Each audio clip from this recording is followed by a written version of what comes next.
Au vu du calendrier, dire qu'on s'y attendait serait présomptueux. Mais d'abord, ça m'inspire l'envie de conserver cette place, voilà, parce que c'est bien d'être premier. Ça, c'est déjà au niveau du torticolis, c'est agréable puisqu'on n'a pas besoin d'en garder en haut, on sait qu'il n'y a personne.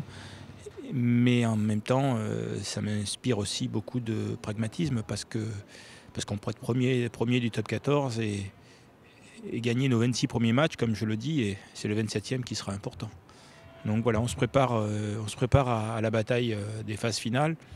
La seule chose qui change avec cette place, disons, c'est que l'an passé, j'avais 2 budgets, un H-Cup et un sans H-Cup, et que pour la saison prochaine, je n'ai qu'un budget avec la H-Cup.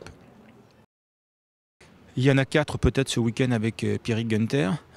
Oui, ils sont bons, mais ils sont à l'image du RCT depuis le début de la saison. Et puis bon, moi j'ai la fierté de voir le retour de Fred Michalak. Je me rappelle que Fred, c'est quand même un joueur qu'on a signé par défaut parce que pas beaucoup de clubs français y ont cru. Il est reparti en Afrique du Sud et quand il a eu un contact avec Toulon, c'était presque une aubaine, quoi. Je veux dire.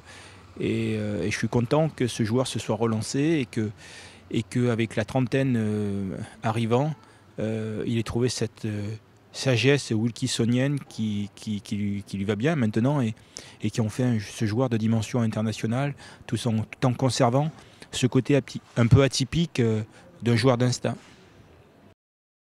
J'étais le soutien au candidat Max Guazzini, c'est Paul Gauze qui l'emporte. Je n'étais pas un opposant à Paul Gauze. Je trouve simplement que quand on a la chance d'avoir une personnalité comme Max Guazzini qui souhaite se mettre à la disposition de la Ligue et du rugby, il faut en profiter. Max est quelqu'un qui a marqué l'histoire du rugby, donc quand on marque l'histoire, c'est qu'on fait déjà preuve d'une certaine compétence, compétence économique, compétence médiatique et puis compétence sportive, 5 titres de champion de France. N'oublions pas que c'est quand même le Stade français sous la présidence de Max Guazzini qui a dominé le rugby français ces dernières années, bien au-delà de Toulouse. J'espère que Paul Gauze marquera de belle façon le rugby français. Voilà, il a les clés du camion. La différence, on va dire, c'est que nous, on pensait que c'était un camion.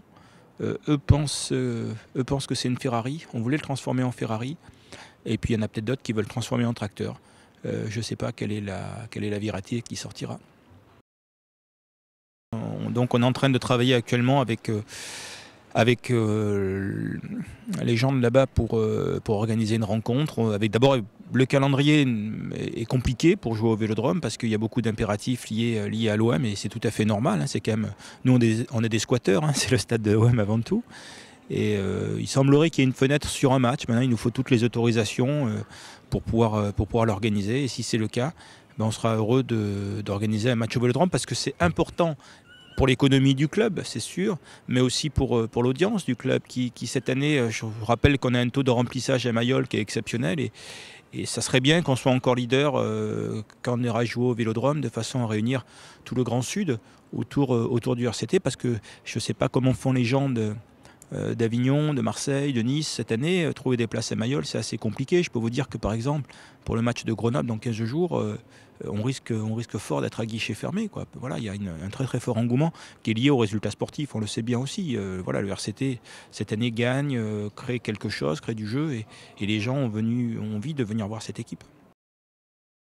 C'est un travail de fond qui est mis en place. C'est pas que signer des stars, le RCT on a repris toute la formation. En collaboration avec l'association RCT, bien sûr, mais nous, on gère le centre de formation et il y a tout un travail de fond qui est en train de se mettre en place pour avoir une structure de formation encore plus professionnelle que celle qui était pas si mauvaise que ça, sinon on n'aurait pas tant de jeunes qui sortent actuellement, mais pour la rendre encore meilleure, et c'est l'avenir du club, à travers cette jeunesse. Et je crois qu'un club démontre qu'il a une véritable existence, non pas quand il signe de grands joueurs, mais quand il forme de grands joueurs. La première chose, quand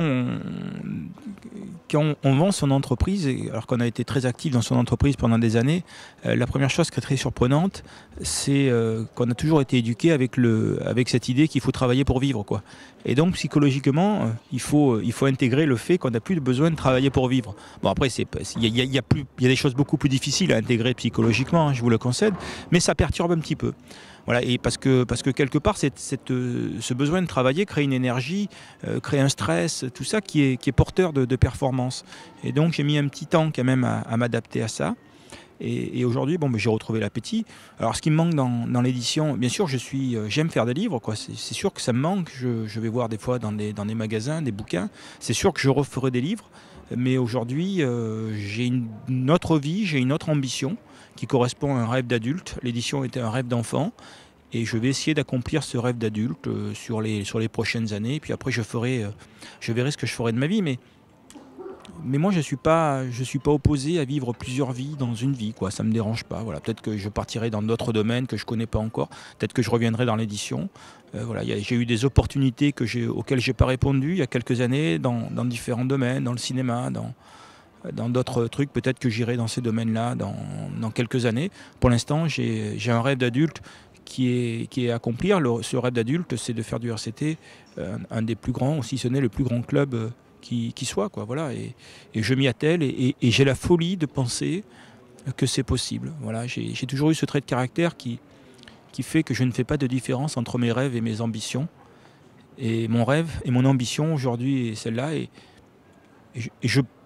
La route est difficile, mais je sais comment prendre cette route et je vois où il est arrivé. Voilà, je sais comment y aller.